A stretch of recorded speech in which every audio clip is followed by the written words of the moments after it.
Thank you, Quentin, and thank you, Youthy Band, for leading us in worship. Leading in worship is much more about having a heart for worship than it is being amazing musically. And you guys are worshiping, and I deeply appreciate that. You're inviting us to do what you're doing up here on stage, just worshiping Jesus. Deeply appreciate that. Love the word surrender. It's really fitting for where I believe God is taking me in this sermon today. It's a word that is the end of the fight. Surrender is the end of the fight. And just tuck that away for a bit. This morning, even though I'm not going to speak very directly about life groups, it is kind of Life Group Sunday. We're trying to be intentional about once every year just promoting some of the different ministries and some of our values that have been clearly stated. And one of those values is for us to build relationships and do discipleship together in the context of smaller groups that meet outside of church, which is really what life groups are about. There is a new updated list of life group leaders and life groups that's back at the welcome desk, so you can look at that. There's a couple of brand new groups that are forming right now. I'm really excited about that. And life group leaders, remember tomorrow night there's an important meeting at 7 o'clock. I hope you guys can all make that meeting. I wanted to take just a moment and give anybody who has just been impacted by being part of a life group just a brief testimony of what that's meant to you. And honestly, the other groups that meet, like college and career, youth group, junior youth, those are all sort of functioning life groups too. They just have been in place a lot longer than some of our life groups. But anybody, just brief testimony. This is what it means for me to be connected to a life group. I want to give you that chance this morning before we go into the sermon. Just stand up and we'll bring you a mic. Or raise your hand if you'd rather not stand up. Your opportunity is closing fast. Some of you have things to say. Okay. Kurt has got a word.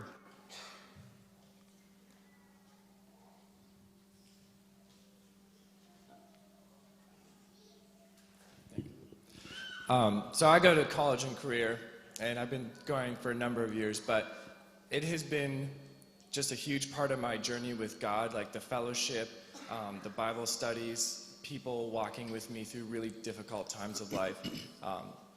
I don't know what I would do, honestly, if I didn't have college and career and the people that are a part of it.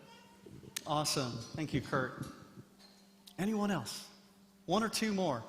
Josh, I would love to hear what you have to say, but you're not in a life group, but you are in a really cool class. You want to say something? Go ahead, just say it.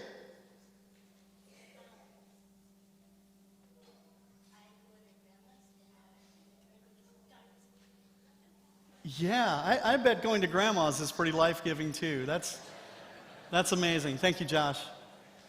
Anybody else? One more person. Yes, up here. We have one of the youth that's going to speak a word.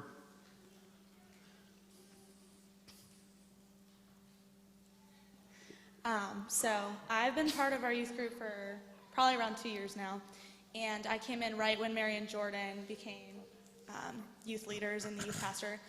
And honestly, like I've told multiple people in my life, that youth group has given me opportunities to lead and to grow and given me relationships that I wouldn't find anywhere else.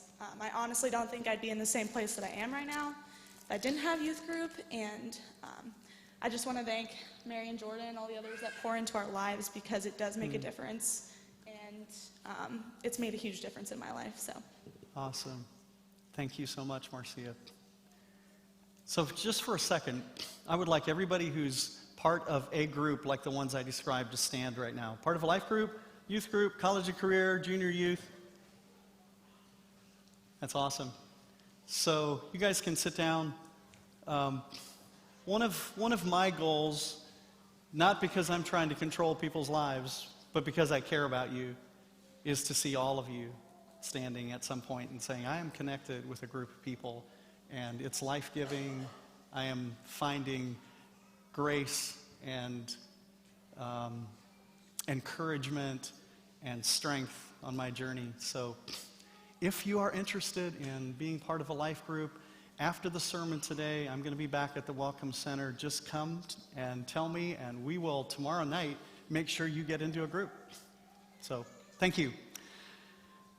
I'm going to transition into the sermon now, and I have been so blessed by the Joshua study. I think probably all of us have. There's been some really important things that God has been speaking to us in this study. Thank you so much, Pastor Matt, for taking us into that part of the Bible and into those stories. We talked about this, and this would have been the only time that I'm preaching during the series, and we kind of mutually decided I wasn't going to try to jump into that series, but I'm going to probably say some things today that sort of parallel that, because I think it's so important. I think God's been speaking to me about some of these things, but especially just the whole thing of being invited into new places in our lives, being invited into growth, not being stagnant, not being stuck where we are. I think that Jordan River crossing gives us that picture that there is something that God has promised and given us freely that is a destination for us, and we're not quite there yet. And the beauty of that story is that God says, I will give it to you, and then he says, get ready to walk through the river. So there's these two things at work simultaneously. It is God doing what we cannot do, and then he's inviting us to move and walk into the river and walk through hard things in order to really live in the destination and the promise that he's given us. And just tuck that away. But I've been blessed by things like focusing on the presence over the promises. That was a phrase that was so encouraging to me, reminding me to stay where I am and know that God is there walking with me. Also, the fact that God, through the Ark of the Covenant, which represented his presence, stepped into the river first. And he walks with us. He walks with his people. I'm sure there's many others that have ministered to you. So again, thank you, Pastor Matt, for that. But how many of you would say that you have sensed at the beginning of this year that maybe God is inviting you into something? Maybe you're not even sure what it is. Just raise your hand if you've had that tug on you somewhere. Thank you. I have. And I think that's consistent with a God of grace who is always working. He's always transforming us. He's always moving. And otherwise, following him would be just a stationary thing. We're here and God is here and nothing else happens. But that's not how God works. He's always taking us to another place and increasing us living in the blessing that he promised. For me, the place of God's promise and his blessing is best defined by the word grace. Because grace, like the land of Canaan, is an undeserved gift that God has given. I didn't earn it. It's a place that he's invited me to dwell, a place where he makes his home with me. But grace is more than just the destination. It's also the power to move. It's the agent of change. It's the energy to take the next step when I don't feel like it. It's the courage to cross through the hard things that I feel really afraid of. Grace is all of that. John 1:16 describes that as grace upon grace, or one blessing after another. That's what is said about Jesus, who would come and he would bring grace upon grace. So today I'm just going to share with you some of my thoughts and what God has worked in my life on the topic of grace. And I acknowledge that this is not the way of grace. I know that my journey isn't exactly like yours. Interesting, Jack Nicklaus and Tiger Woods. I'm sorry for those of you who don't know what those two names mean, but perhaps the two greatest golfers of all time both wrote books about playing golf, and both of them entitled their books, How I Play Golf. Not how to play golf because they both acknowledge that it's not exactly the same for every person, and I appreciate that. So I hope that what I say today, you take it from that perspective, that I'm not an authority on all things grace. I'm not going to tell you how everything must be, but part of this is my story. On September 21st, 2002, there was a man named Chris Cole who was a first lieutenant Marine stationed in Camp Lejeune in North Carolina, and he was a paratrooper. In fact, he was over a group of people who their role in the Marines was to enter into places and jump in and bring either supplies or whatever the specific mission was. But Chris Cole that day was with a group of 20 men who were doing training, and they were doing a jump, and they did it in groups of 5. So the first 5 men jumped, and this was, I think, his 15th jump. He had done a lot of jumps. It wasn't the first time. And has anybody ever done any skydiving? That's awesome. That's got to be an amazing feeling to jump out of a plane and, like, here I go. So Chris jumped, and he's hurtling down, and he's doing the customary count in his head, 1001, 1002, and on 3, that parachute is supposed to employ, and you feel the jolt, and everything slows down, and then you look up and you see your parachute, and the rest of the time you kind of glide down to earth. And nothing happened. And on 4, he looked up, and he saw all of his lines dangling. And somebody had sabotaged his parachute and cut every one of the lines. He had no parachute. Wow, that's a scary place. He wrote a book called Falling into Grace, because that event set in motion for Chris Cole something that was incredibly life-changing. And I think a lot of times sometimes that's what it takes for us. There has to be some kind of event that breaks us free and helps us see that we were actually on a different path and God needed to get through to us. The story ends, well, that part of it, but there's also a backup secondary parachute that every paratrooper carries, and it's strapped to their side with a T-shaped handle that you have to pry loose, pull out, and then that engages your secondary parachute. The success rate of the secondary parachute is about 50%. And for Chris, he couldn't get it free. And he kept wrenching on it, pulling as hard as he could, trying to break it free. 120 miles an hour, he's moving towards Earth. He got the parachute free, and it engaged 2 seconds before he hit the ground.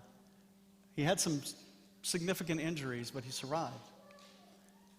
But for him, that event and the fact that somebody had tried to sabotage his life didn't turn into just trying to figure out who the perpetrator was and who the enemy was, but it turned into him reopening his life to a God of grace. When Chris was in 7th grade, he was a student at Hartville Christian, interestingly enough, in one of my math and Bible classes. And we've had a chance to reconnect a little bit over the years, and I'm really, really grateful for the way God has used that young man and his twin brother. For all of us, grace is maybe something we step into, maybe it's something we fall into because the events of our life kind of force us there. A couple of things about grace today. The first one is found in Hebrews 13, and it is the same Jesus. I just want you to think about the same Jesus. Hebrews 13, I'm going to read verses 1 through 10. Keep on loving each other as brothers. Do not forget to entertain strangers, for by so doing, some people have entertained angels without knowing it. Remember those in prison as if you were their fellow prisoners, and those who are mistreated as if you yourselves were suffering. Marriage should be honored by all, and the marriage bed kept pure. For God will judge the adulterer and all the sexually immoral. Keep your lives free from the love of money, and be content with what you have. Because God has said, never will I leave you, never will I forsake you. So we say with confidence, the Lord is my helper. I will not be afraid. What can man do to me? Remember your leaders who spoke the word of God to you. Consider the outcome of their way of life and imitate their faith. Jesus Christ is the same yesterday, today, and forever. Do not be carried away by all kinds of strange teachings. It is good for our hearts to be strengthened by grace. And I'm just going to stop there. It is good for our hearts to be strengthened by grace. At the beginning of this chapter, the writer of Hebrews gives us these ways that grace plays out in various different places, different relationships. He says to keep loving each other, offer hospitality, have a willingness to enter into life with people who are in prison, who have been deeply wounded, whatever that looks like. It applies in our marriages. He makes that so clear.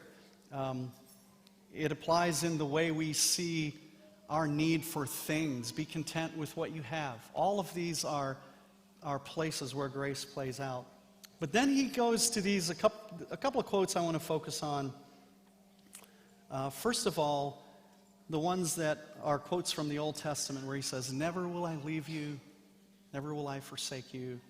And then, the Lord is my helper, I will not be afraid. What can man do to me? Both of those kind of reinforce that picture that as we step into grace, God steps in with us. He's present. He is my helper. He has not forsaken us. He's walking every step with us, present with us. And then we go to the one that I most want to focus on today at the beginning here is Jesus Christ is the same yesterday, today, and forever. This statement has taught me a lot about grace. And on the surface, the first part of it, you see, this is a true statement about who Jesus is. He is completely consistent. He has always been the same. He's the same yesterday, today, forever. But for me, I'm going to take this maybe just a little bit of a different direction. It also means that if I'm going to walk in grace, it must include my life in its entirety. The past, the present, and the future have to all be enveloped in the grace of God. Let me explain. The past. Who was Jesus in your past? Who was he? Was he there? Was he faithful? Was he trustworthy? When you look back on your life, can you see his amazing hand with gratitude? Or do you look back and you don't really want to even consider your past because it's dark and you're not sure he actually did walk with you and was trustworthy? The Israelites, as they came to this place of the Jordan, also had a past. For them, it goes back a lot of years, but the place that I want to start at is a famine. So they were God's people, blessed and invited to live in the land of Canaan, and then a famine takes place. What was God thinking?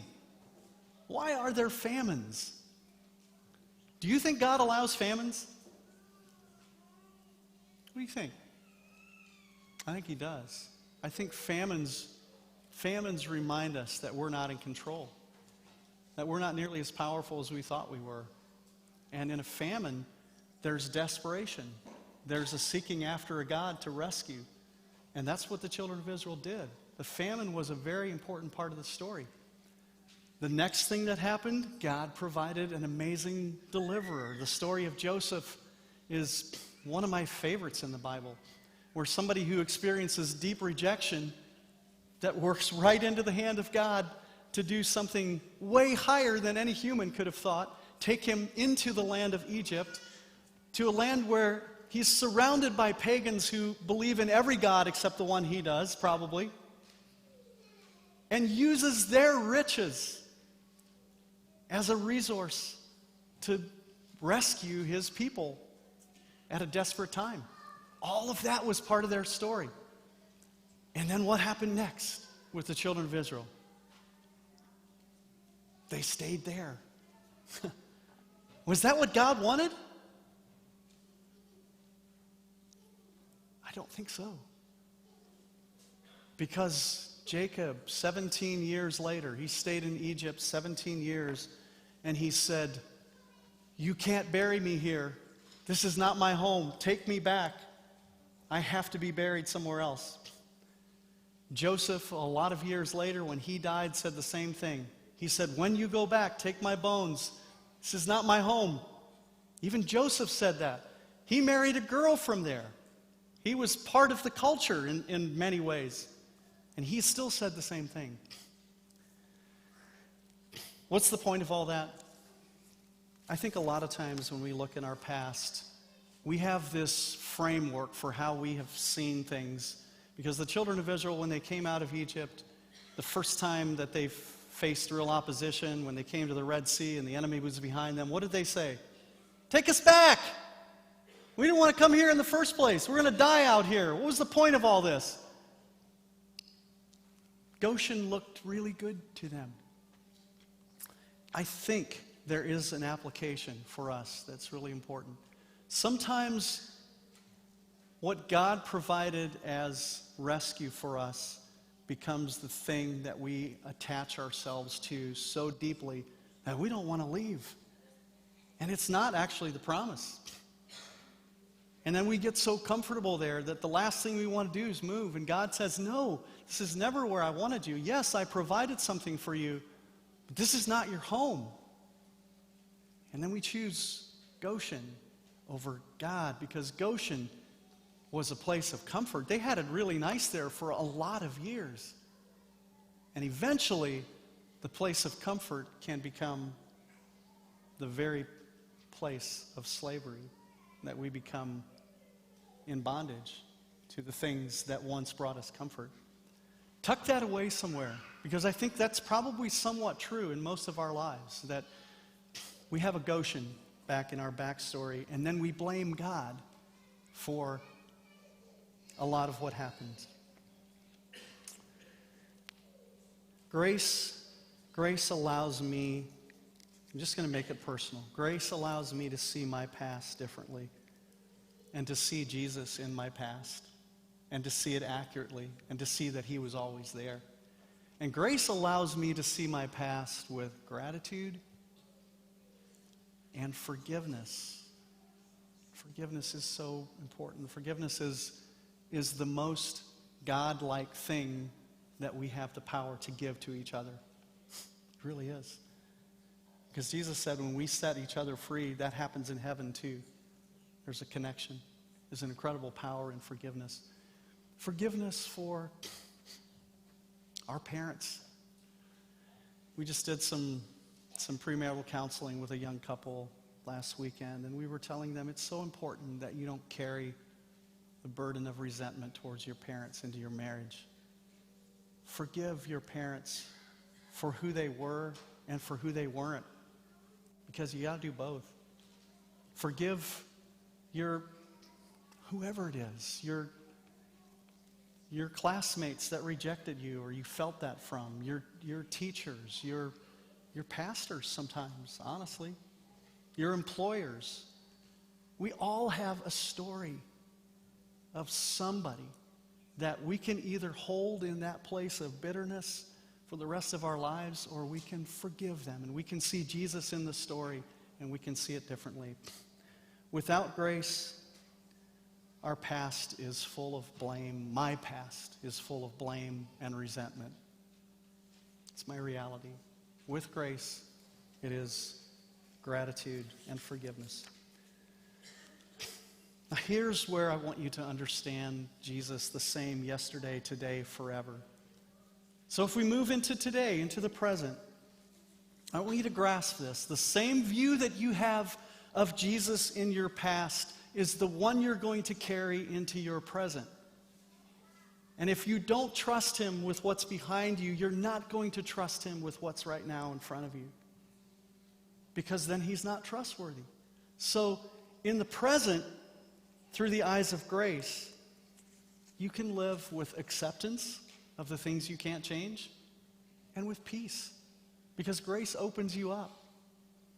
Without grace, the present is isolation and hostility, protection from the next thing that might hurt.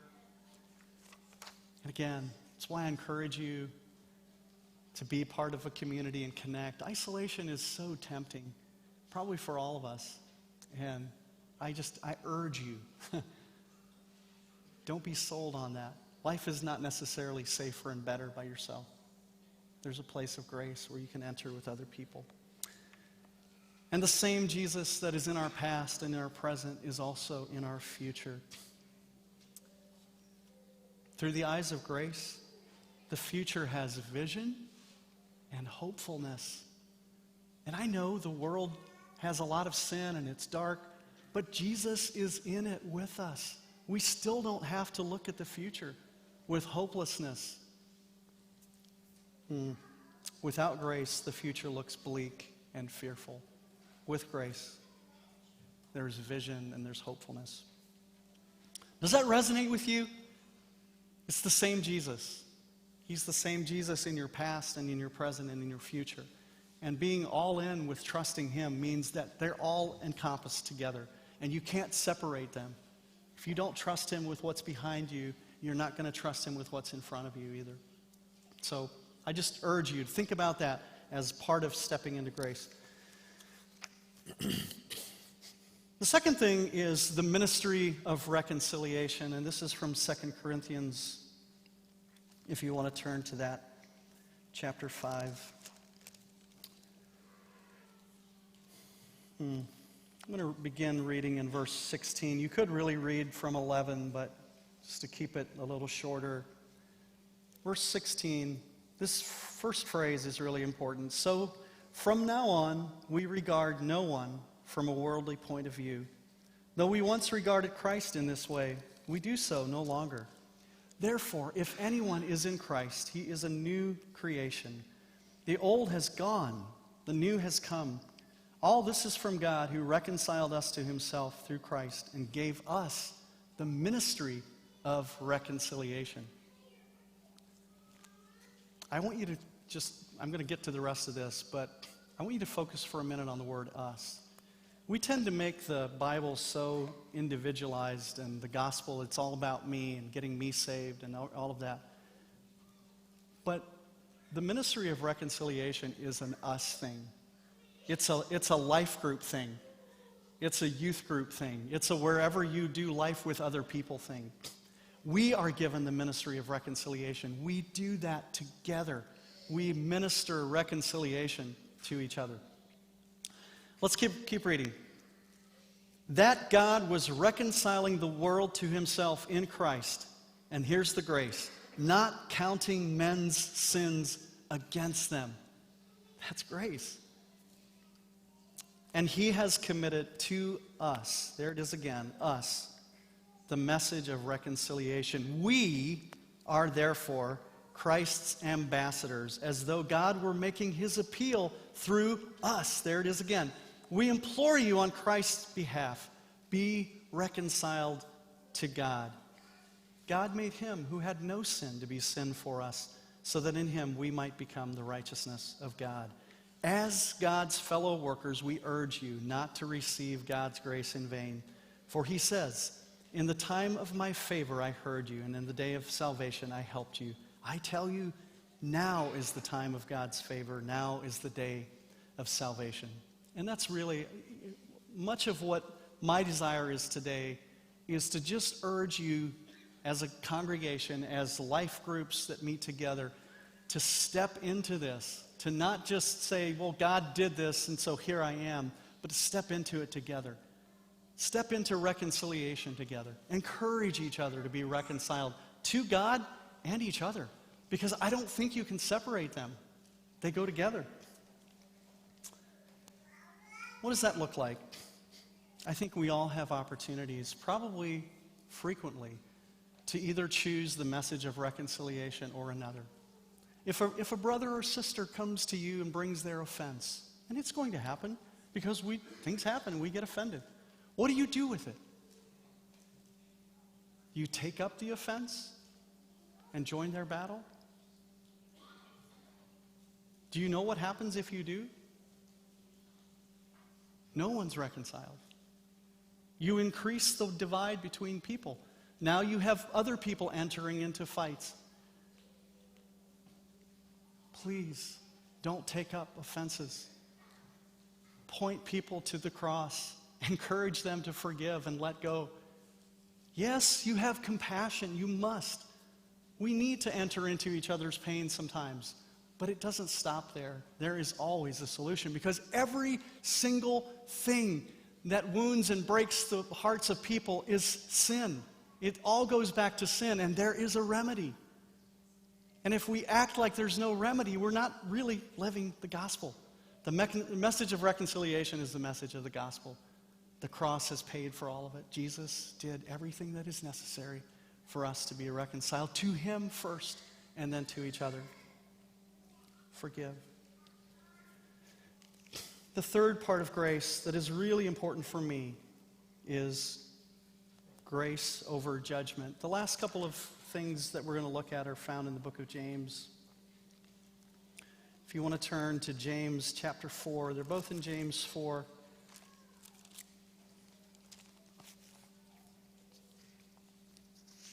And this part is more of an individual thing than it is a we thing. This is the choice to choose grace over judgment. Verse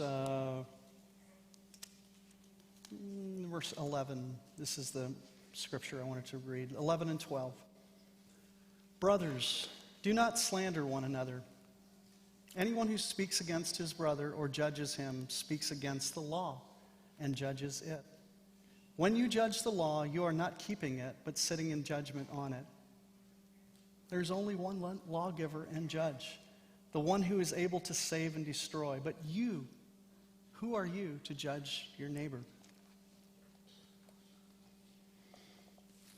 I'm going to speak for myself. It is easy for me to associate judgment with righteousness. Let me explain. So if I'm able to judge other people, somehow that makes me right and the other people wrong. So there's this subtle carrying of, as long as I can judge somebody else, somehow that makes me righteous. Has anybody like me ever done that? You don't have to raise your hand, but I want you to acknowledge it if you've done that. The problem is that righteousness is a gift. It does not come from me being able to judge another person. There's no righteousness in that at all. In fact, there's nothing in it. It's dead. And that's why James says, don't judge. Jesus said the same thing in Matthew 7. He said, don't judge. Paul in Romans 2 says the same thing. Don't judge. Why is that so hard for us? Why is that so hard for me? We become so adept at scanning the horizon of everything that's going on around us and figuring out who is worthy of our judgment. And we are called to make honest judgments about what is sin and what is not. But that balance does not give us the right to go into judging and condemning people. And we've become really good at that, unfortunately. Even as I say that, there's a really good chance that some of you are feeling a defense rising up in you. Please don't make it against me. This is God's word. It's the Bible. And if Jesus said it, and Paul repeated it, and James clarified it, I think it's pretty important. You know what the definition of slander is? I looked this up. This was scary to me. It says, any derogatory statement, true or untrue, to diminish or harm another person intentionally or unintentionally. I've been guilty of that. I don't know whether you have or not. Communities of grace learn to point grace instead of judgment, to be reconciliated. We must. The problem with my judgment, again, I'll make this personal, is that I'm never completely right, even when I think I am. I assume that because another person did or said something, that I know what their motives are. I don't know their motives. I don't know what's going on in their heart. God does. So God has the right to judge. I don't.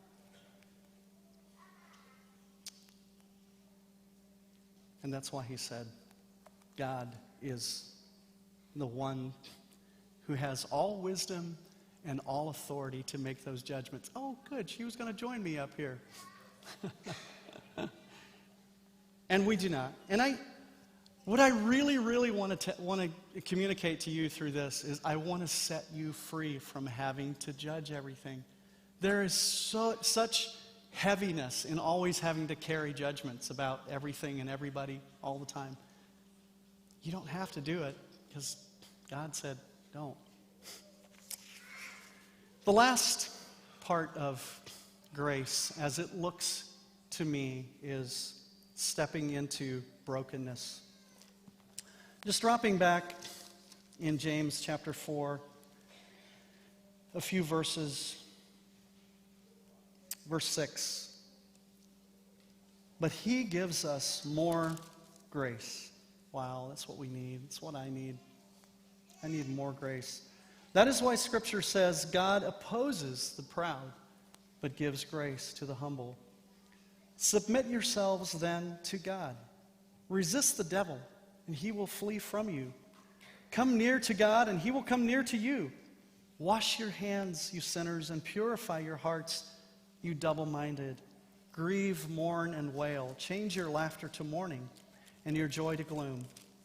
Humble yourselves before the Lord, and he will lift you up. So how do we step into grace? I think brokenness is an important catalyst to really stepping into grace. That was true for Chris Cole, because the events of his life brought him to a place of renewed brokenness. Not a distinct place necessarily, although sometimes that is necessary for us, but it was an attitude of brokenness that was a catalyst for him falling into God's grace. James says that God gives more grace. He never stops, pours out more and more. So when I talk about brokenness, I think the words to the song that we just sang give a good picture of that. I surrender. I'm giving you my all, everything, all that is within. I'm giving up the fight. Surrender means that. It's being willing to say, it's all yours. The place that I've come to right now, and that's different for all of us. I can't take another step on my own. I cannot do this on my own. It's going to have to be you. It's going to have to be you, Jesus. And being willing to just let it all go and say, from this point, everything that I have, everything that I am, it's yours. I have no righteousness but yours. Everything I become, who I become, it's because of God's grace. It's not because of me. That is a step into grace. James uses the word double-minded. Brokenness is a catalyst for being single-minded again, where it's just Jesus. It's not anything else. It's just Jesus.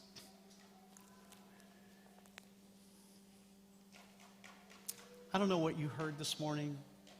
We're a lot of different people. We've probably all heard a lot of different things, and that's okay. Band, if you guys want to come up, worship team, and I just want to encourage you this morning,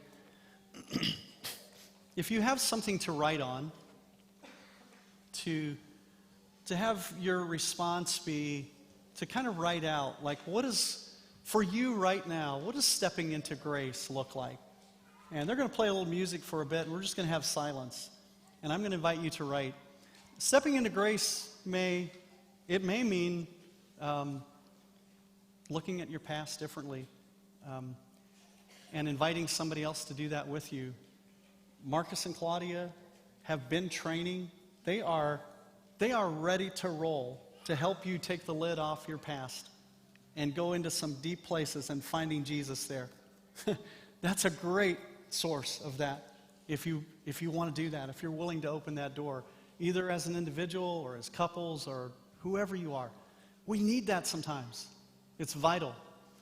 It may mean I've been kind of isolated and I need to plug in somewhere. I want to be part of a group. It may mean I've been carrying a lot of Goshen in my heart, and I need to make a decision about letting some things go. It may mean forgiving something that's been causing resentment that you've carried for a long time. So take time, write those out, and then we're going to sing a song at the end about grace. And I'm always probably going to invite you, or often, for a time of prayer if you want to. If you want to come and kneel, because for you, stepping into brokenness looks like that, then you're welcome to do that. And somebody will come and enter your story with you and pray with you. So write for now, and then when we get into the song, if you would like to come and pray, you're welcome to do that. Or if you want to just kneel where you are and just step into that place, you're so welcome to do that too. But be in prayer, seek God's heart, listen to what he says. What does it mean for me right now to just step into God's grace and to live there?